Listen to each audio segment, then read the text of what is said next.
Hi, everyone. Thanks for joining us. We're just getting everybody admitted into the room right now, so we'll get started here soon.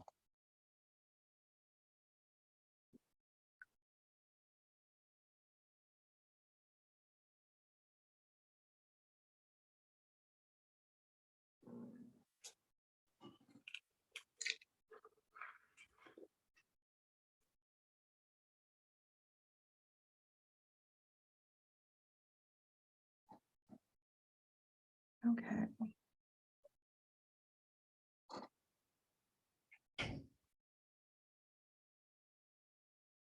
All right. Well, looking at the time, we are right at noon. So I'm going to go ahead and introduce Mike to everybody, and then I'm going to let him take over after that. So, and I apologize, Mike, if I pronounce your last name incorrectly. It's okay.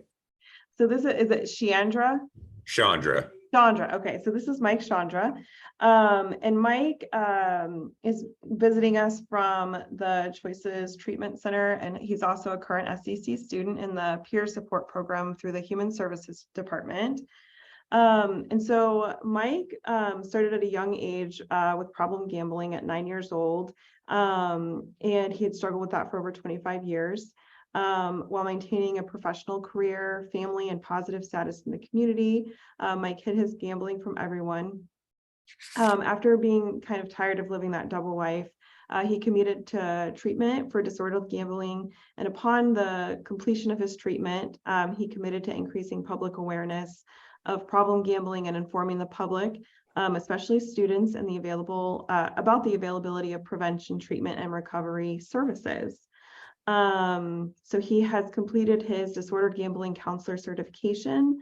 And as I already mentioned, he's currently an SEC student as well, working towards that peer support specialist certification.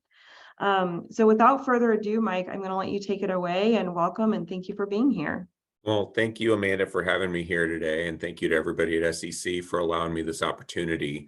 I don't know what it's going to look like as far as questions go, or if there's a way that you can, if anybody has questions, you can submit them to me or anything. So I think if we want to just use the chat function, does that work okay for you, Mike? that's fine. So Okay. as long as you could kind of keep an eye on that if possible, and if there's anything comes up, because as much as I want to talk, and I can talk for as long as I need to, if anybody has any questions, I'd like to answer those as well for them. Absolutely. So, I'll keep an eye on that for you.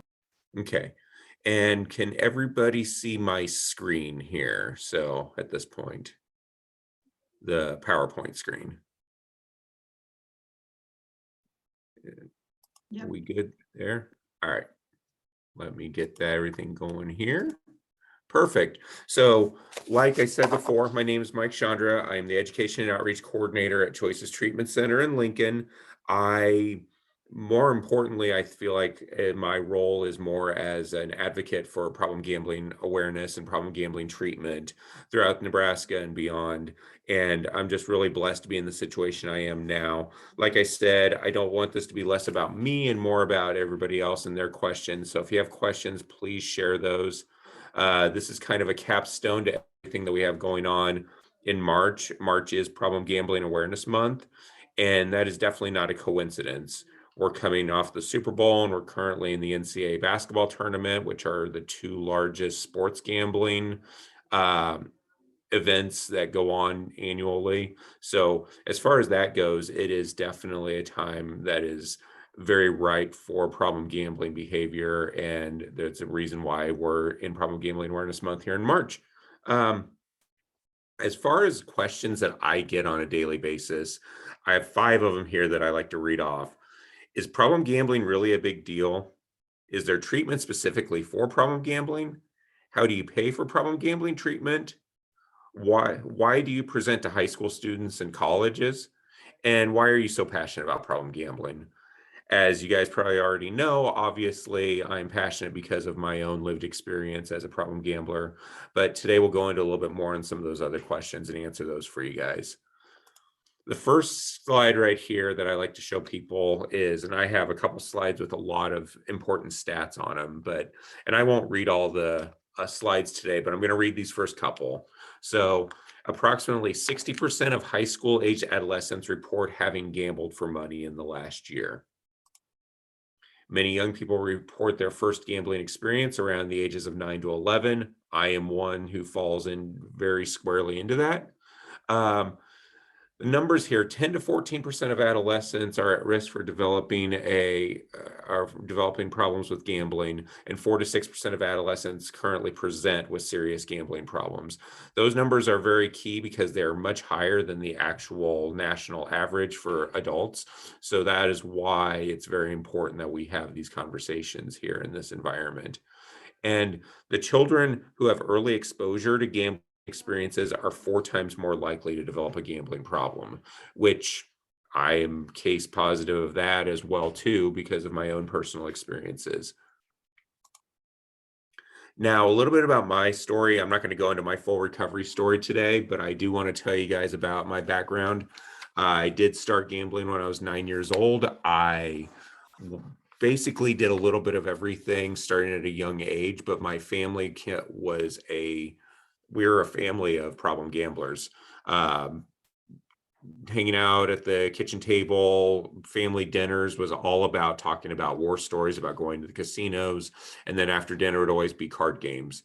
And from an early age, I remember winning large sums of money while gambling with my family. I remember one time winning over $200 in a poker game with my family when I was 13, 14 years old. And I'm winning money for my grandma and my mom and other people in my family. At that point, that probably makes sense why it became a problem. Uh, at an early age, I started going to keno parlors. I started uh, going to bingo of all things with my. I had a friend. We would go play bingo, and we thought it was funny at the time because we were playing with all these grandmas and grandpas playing bingo. But it really was a sign of things to come for me. Um, Without going into the good, bad, and ugly, I did spend 25 years really struggling with a gambling disorder.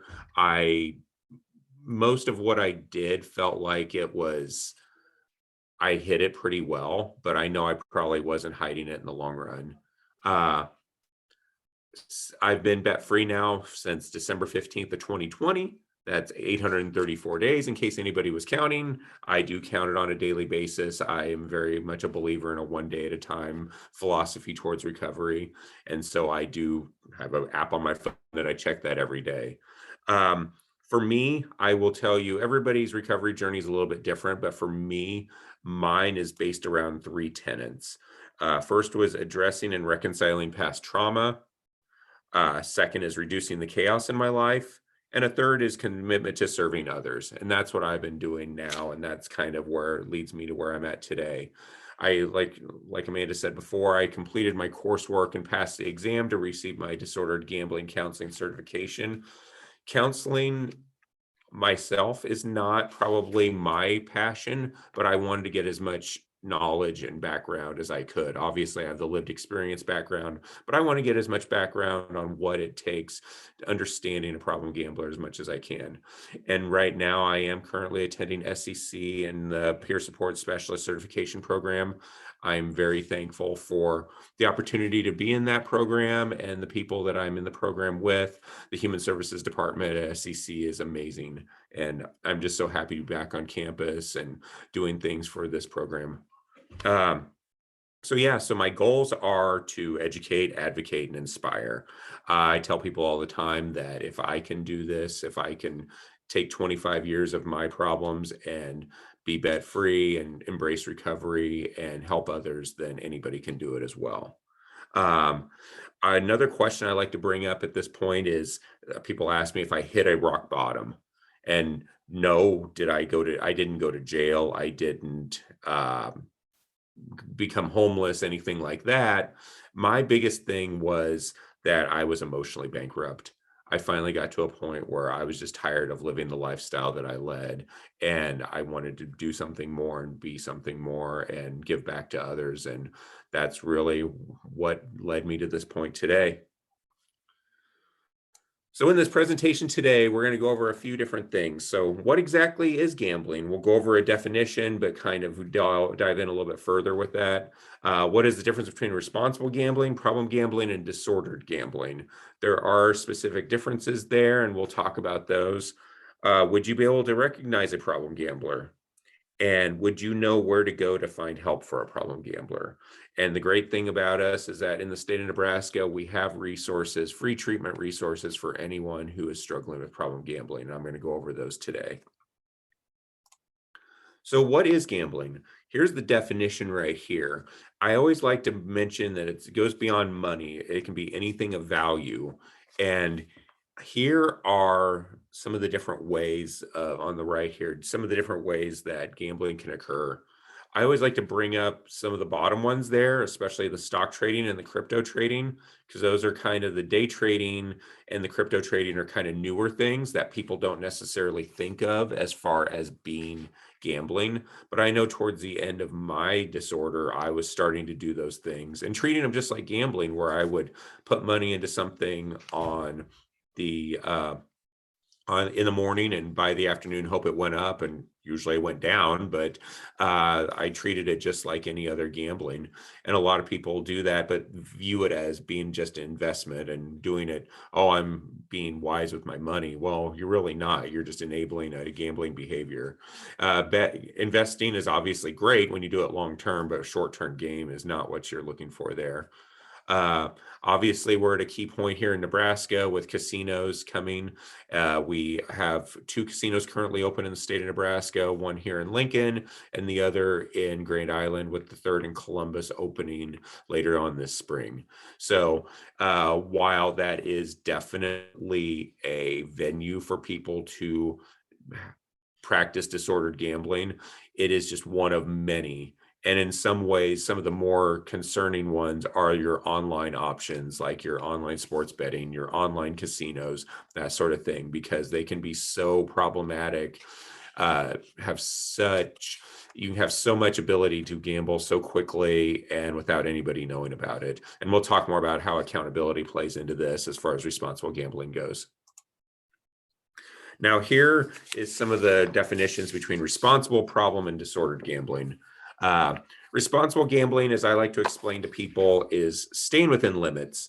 Uh, that's at the end of the day, that's really what it comes down to. And I tell people that 80 to 90% of people are able to be responsible gamblers. They're able to set limits, they're able to stay within those limits. They view gambling as for entertainment purposes. When it kind of goes further is when you get into the problem gambling side of things. That's when you notice it starts causing problems emotionally, legally, financially, especially, and any other problems that might come from the gambling or behavior related to the gambling. Now, disordered gambling is kind of that third and final step. And that's obviously where taking problem gambling to the greatest extent. It's also when you've formally assessed as a disordered gambler, having a gambling addiction. Gambling addiction is recognized in the DSM-5 as an addiction. So it is something that you can be screened and assessed on and receive that diagnosis. For example, in the DSM-5, there's 9 questions around disordered gambling, and I answered yes to 8 of the 9 when I was at my worst. So it's something where I had a pretty severe case of it. And it was something that I didn't realize it was that bad or even was something that I could be diagnosed with. Here's some additional statistics on problem gambling. So 2 million people are currently considered disordered with disordered gambling. An additional 4 to 6 million gamblers are considered problematic, who might not have the official disorder, but definitely are seeing problems with that. And note that these are the people who have actually admitted to having a problem, or there's millions of other people out there who are struggling in silence, who have not come to grips yet with their problem. Like I said before, these numbers are multiplied tremendously amongst adolescents and teens, which is part of the reason I do what I do here at SEC and in high schools and everywhere else in the area, because 10 to 14% of adolescents are at risk for developing a gambling problem. You think about it, we've all heard it before. Adolescents' brains aren't developed until ages 25. So the key is to not develop unhealthy habits that become addictive in the future. Um, I call it compared to putting grooves in someone's brain. So I had those grooves developed at a young age in my brain where gambling was my way of coping. And once I got into that lifestyle, it's really hard to break that. Some more information about students in gambling. Most people in Nebraska who develop a gambling problem started before the age of 20. That youth beginning for gambling is a huge part of problem gambling and those who are diagnosed as being disordered or problematic in their gambling. 80% of students have reported gambling for money during their time in high school, while 60% are in the past year.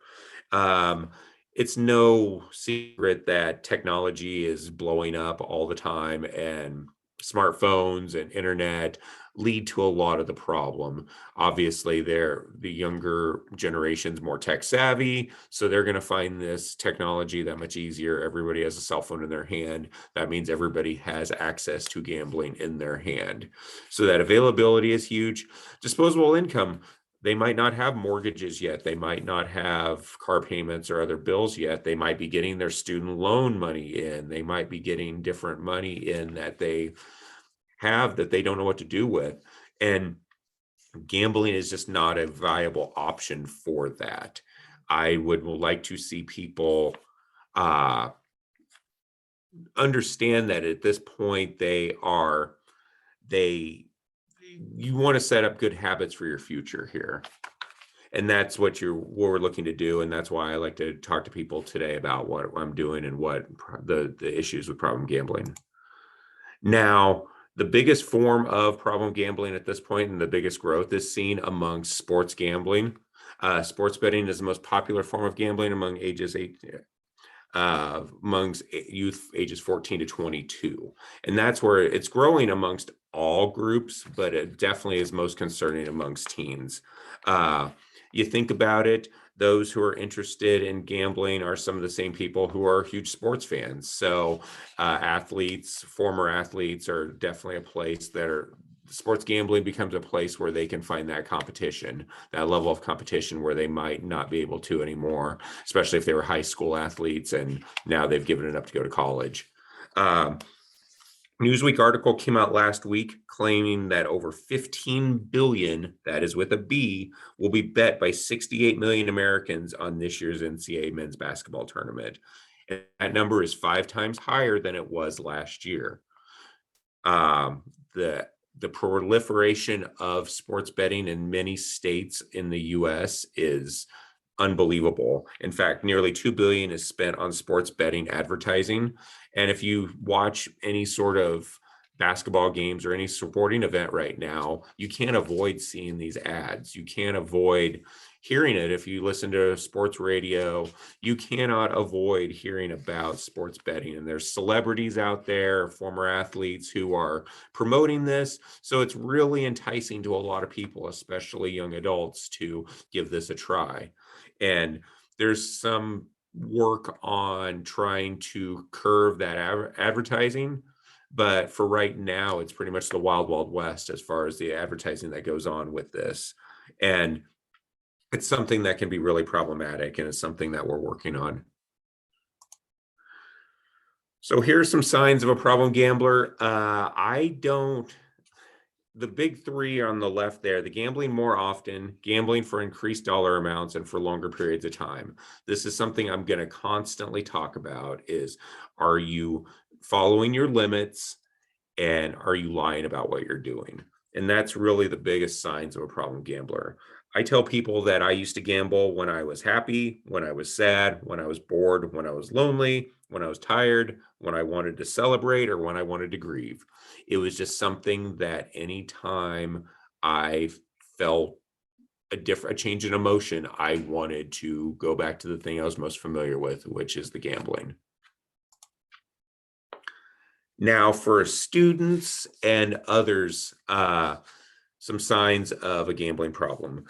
There's a lot of different things on here. I can tell you from being around gamblers all my life and being a gambler myself that one of the biggest changes comes from the talk about money. So, and that can be a positive or a negative. If you are around someone who starts all of a sudden is very concerned with money, likes talking about having money or showing off they have money, or the opposite, if they're talking about not having any money and are concerned about the money that they have and being able to come up with more money, then that's a good sign that there might be some issues there.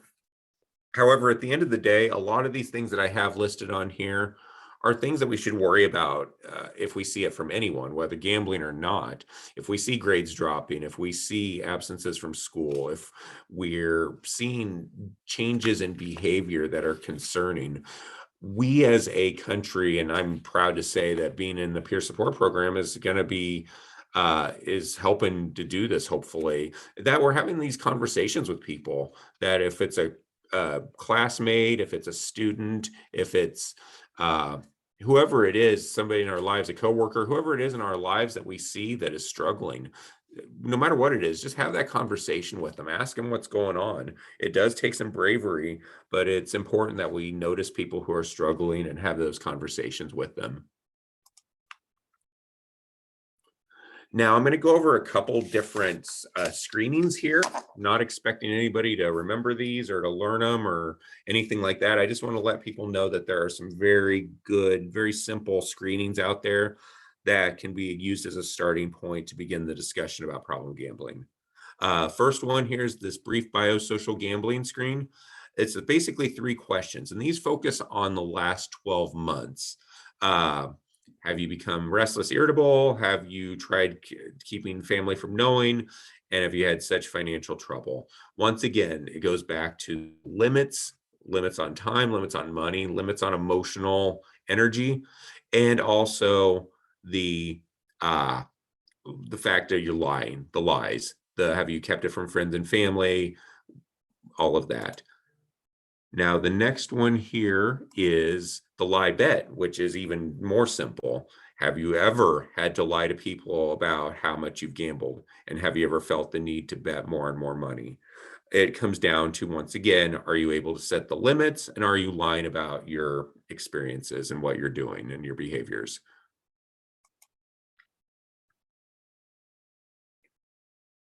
Problem gambling is a silent struggle, and we'll talk a little bit about why this is a concern.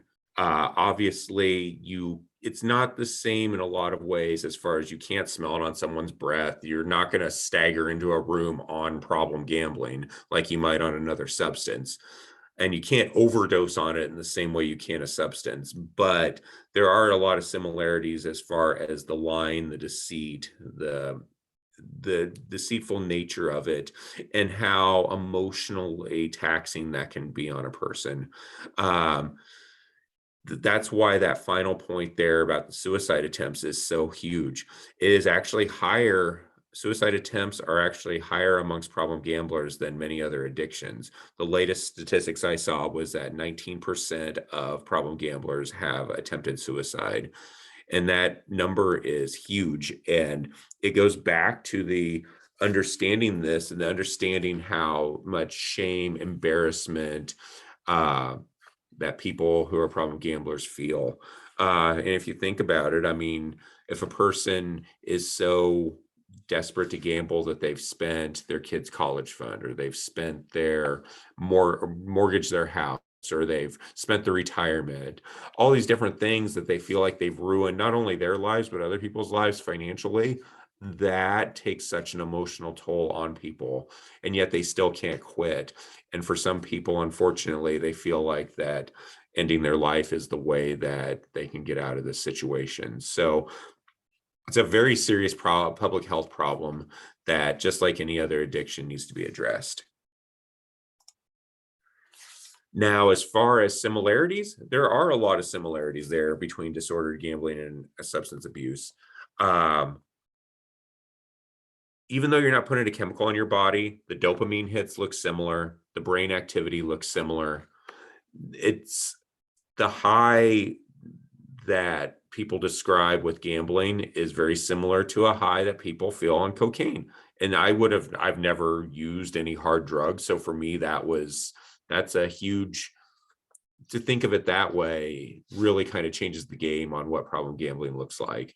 A lot of these things are that chasing feeling, that chasing feeling. So in the gambling world, what chasing means is that it means you're trying to get your money back after a loss.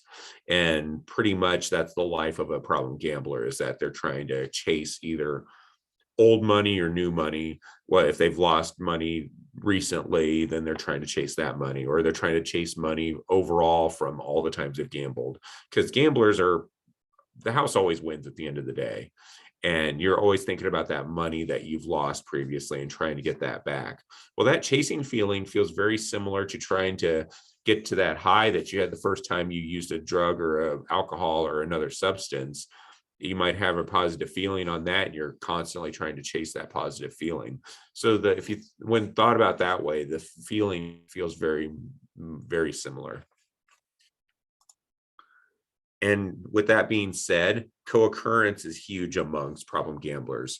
Alcohol abuse especially is very high amongst problem gamblers, but also other substances as well, which makes sense. You're dealing with depression, anxiety, other issues from the gambling, from losing money or the devastation it's taken on your family or whatever. You're going to look to escape.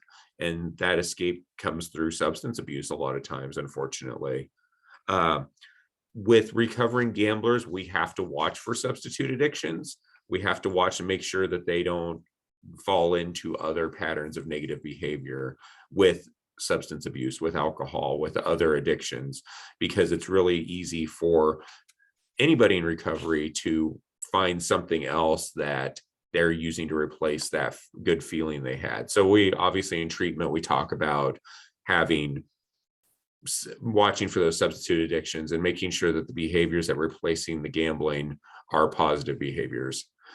Physical health issues. We see this especially with older adults. Physical health issues. I mean, stress of problem gambling is huge, but also the fact that people who are gambling don't want to spend the money that they could be spending on gambling on things such as medical care or taking care of themselves properly or eating properly. So physical health issues can result. The 3 mental health issues I mentioned over here are very key, because for gamblers, the highs and lows that they feel very similar to bipolar. And just the fact that when you're gambling or getting ready to gamble, those highs are so incredibly high. And then after you've lost or trying to chase money back, the lows you feel are exceptionally low. When I entered treatment, I swore up and down that I was bipolar, that I had a mental health condition that needed to be addressed. And for some people, there is mental health involvement that needs to take place. But for me, in my situation, fortunately, my counselors were very smart and said, hey, just stay bet free for a while, figure out what you're doing, figure out your behaviors, let's start treatment, and then let's see where you're at on the mental health, with your mental health. And just getting rid of those intense highs and those low lows from the gambling really helped smooth me out and really helped with my emotional condition as well.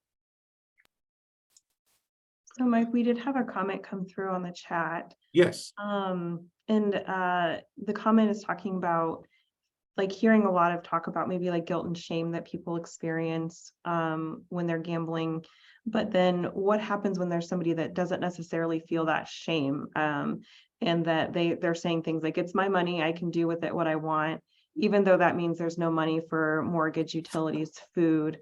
Like, how would you work with somebody who maybe isn't recognizing the problem? And that's a concern in any sort of addiction. But yeah, there's definitely that's a type of person we get in treatment for problem gambling as well. And if they're willing to participate in treatment, that's part of what we like to show people, is that honestly, I would say all addiction is selfish in a way, because you're constantly trying to chase something to make yourself feel better. So it's a very selfish activity in general. But I feel like problem gambling is probably more selfish in a lot of ways, because it can affect so many people with the activities you're doing, and it does affect it has a financial impact on usually a lot of people. So for the big thing is just trying to show people through treatment the effects it has on other people. And it might not be something that's obvious. So many things that came through my treatment were not obvious to me until I actually started in treatment. Like the fact that I come from a family of problem gamblers, I never even thought about that. I thought my experiences were normal. And a lot of people who have in life in general feel like that their experiences are pretty normal until it's pointed out otherwise. So I think that's a great thing that people, whether it's through a lot of what we do is intervention.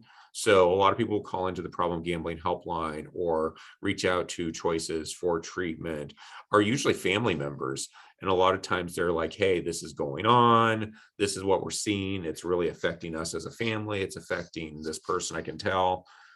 Can you help them? And I don't ever want to glamorize the intervention. It's not like the TV show. It's not as simple as getting people into a room and telling them how much you love them and that they have a problem and that they make the decision to go to treatment. Honestly, it usually doesn't happen that way, especially the first time. And it might be something with that person who is stubborn or doesn't understand the consequences. It might take more than one time. I will tell you from my own experience that I knew I had a problem for at least a decade before I actually received treatment, but I didn't really think about it or got to the point where I was emotionally ready.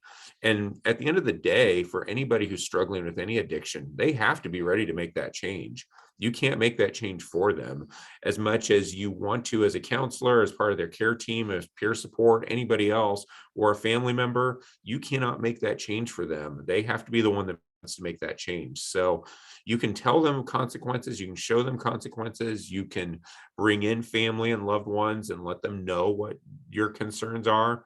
But until that person's ready to quit and ready to make the changes to quit and to embrace recovery, you have to, as hard as it is, you kind of have to let them go in some ways. You can keep telling them you love them, you can keep working with them and letting them know that there is issues with what they're doing, but you just have to hope that at some point they figure out they're ready for it. Good question. Um, so like I said before, here's some of the effects on families and spouses, kind of going a little bit further into that here. So obviously the financial stuff is what is the most obvious with anybody who's a problem gambler. But I say financial consequences are only a small piece of the effect on the problem gambler or their loved ones. It really comes down to the emotional toll that it takes, the stress, the embarrassment, the isolation of it, the feeling like you're alone. I felt for many years that I was alone in what I was dealing with, that other people didn't have struggles like I did, and that I just had to deal with it. But and I'm sure that families feel the same way as about that as well too, is that they don't understand that other people are going through the same thing. The one thing I do want to stress here though is that there is help available. Just like I mentioned, there's help for the problem gamblers in the state of Nebraska. Those same treatment options are available for the families and loved ones of a problem gambler as well. Now, here are some rules I want to go over real quick as far as responsible gambling goes.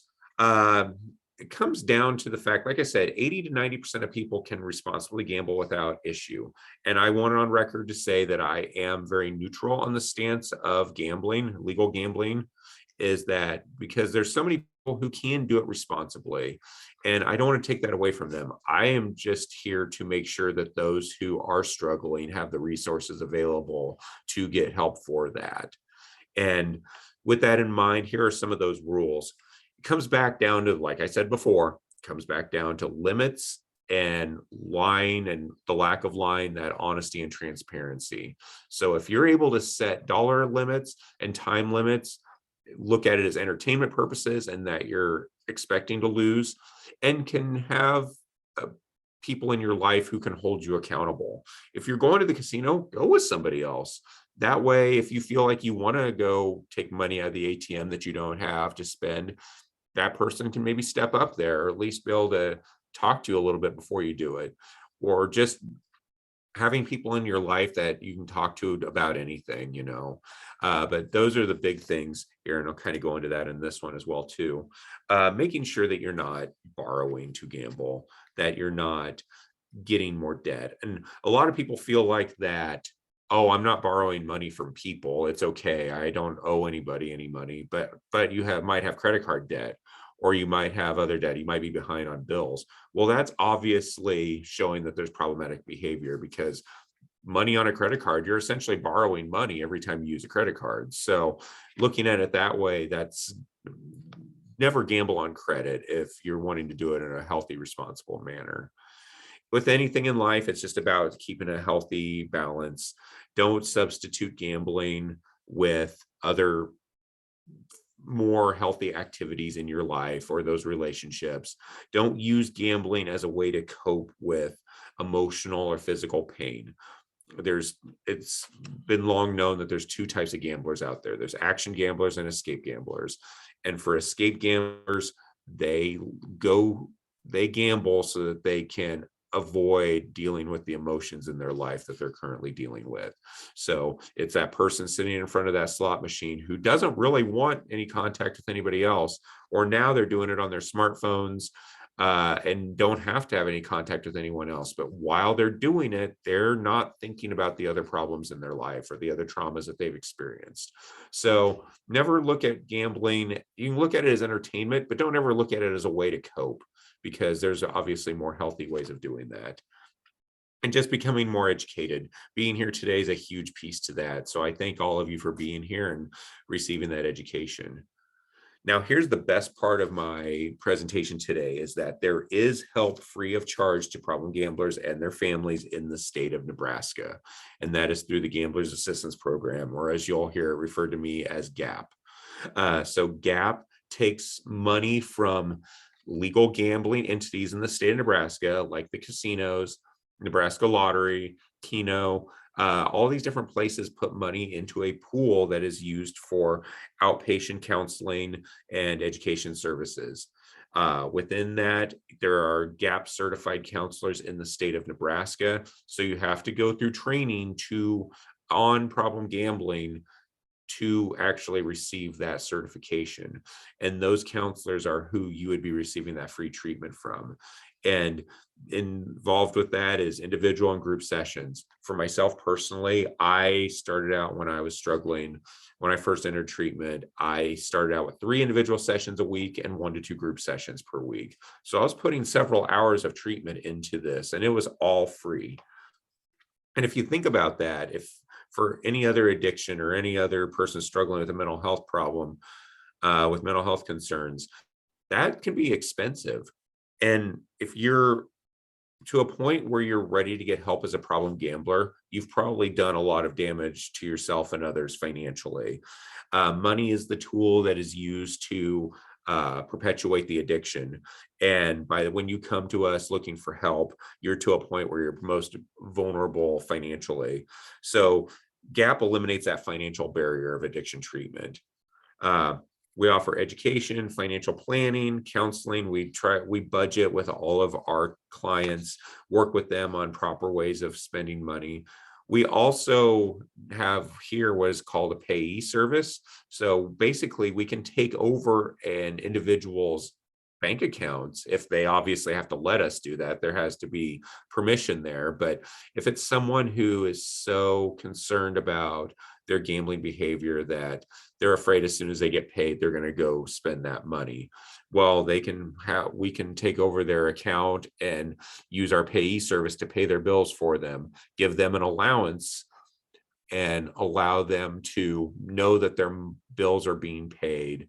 They're gaining some stability there from a financial standpoint, and then able to focus strictly on their recovery and their treatment.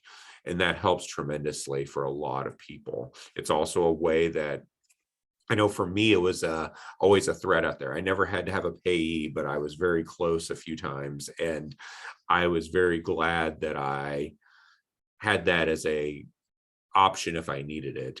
Uh, And with this treatment, like I stated before, family members are included, loved ones as well. So we know that family members are struggling just as much as anyone else out there. And that's involved in this. Sometimes, kind of going back to your question before in the chat, sometimes the family struggles more with the problem than the actual problem gambler does. And that needs to be addressed, and that needs to be handled and talked about and worked through with family members.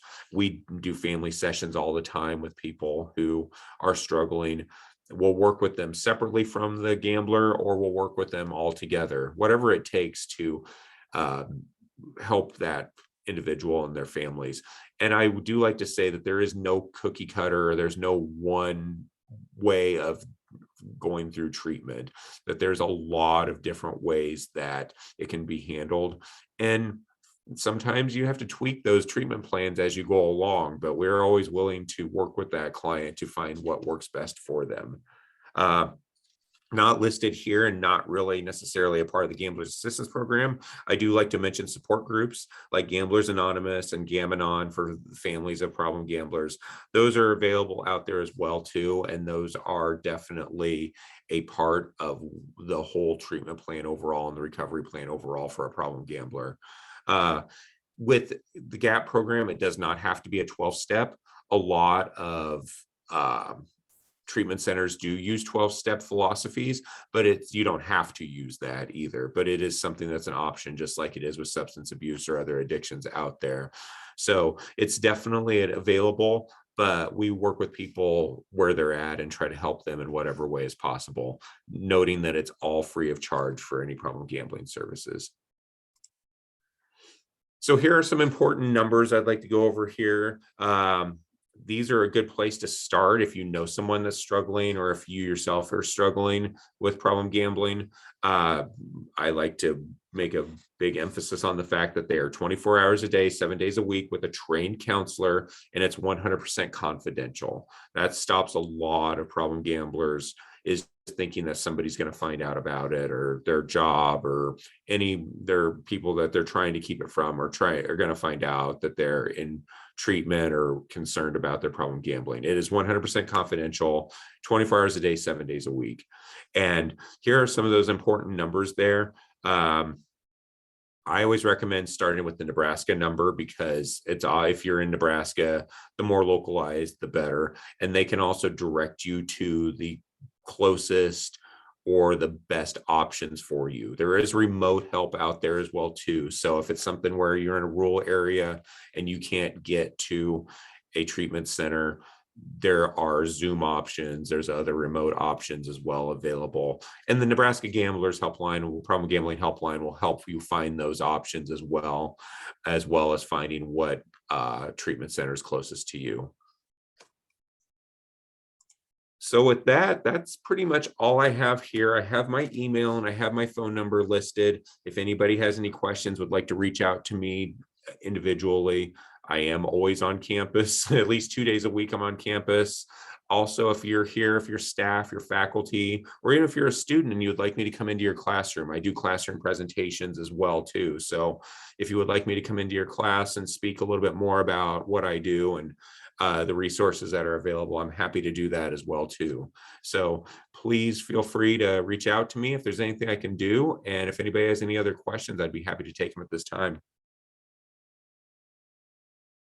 So, Mike, I was actually kind of curious, and maybe it just depends on the person, but what could treatment look like or help look like for a family member, for example? Like, so if someone's really struggling and their family member doesn't really seem to be in a position to seek help at that time, like what kind of support could a family member receive while supporting their person who has problem gambling?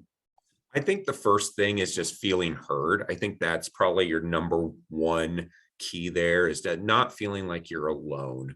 I mean, that's kind of the basis of support groups in general, is to understand that there's community around you, and that, yeah, I mean, and most people who are in problem gambling treatment, at the very least, they've been known others who are struggling, have worked with others who are struggling, or they might have also struggled in the past. So they understand the mind of a problem gambler in a way maybe that the family member doesn't, because the problem gambler's been hiding this for so long that their true authentic selves haven't even shown probably for the majority of the time they've known them. So it's a matter of just helping them cope, providing them skills.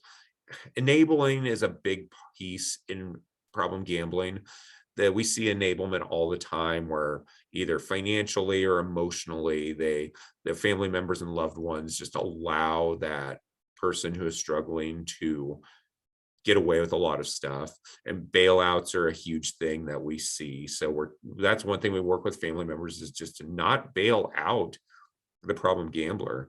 You might see them struggling financially, you might see them in some pretty dire situations, but bailouts, people don't learn from bailouts in the same way as if they have to take full responsibility. And anybody with a recovery mindset understands that they need to work through their struggles, whether financially or emotionally, to get to that point. So working with the family members to understand that, hey, let's not bail out this person. You don't want to see any harm done to them, but you also want to see them work through their financial struggles, work through their legal struggles, work through their emotional struggles without that bailout there, and just making sure that the family members are heard, and that their opinions are being met, and that they're sharing their thoughts with that problem gambler in a healthy manner. We'll get people in that are ready to yell and scream at each other and be violent, and obviously that's not going to be the healthiest manner to deal with the emotions of any addiction. So we work with people just to come up with those helpful skills to make sure that they're helping that problem gambler in the best way possible. Awesome. Thank you so much. I haven't seen any other questions come through. I guess at this point we can end a little early. Thank you so much, Mike, for coming and speaking with us today. And thank you everybody else for being here. And with that, we're getting some thank yous coming through on the chat as well. So Awesome. yeah, so thank you so much for being here. And then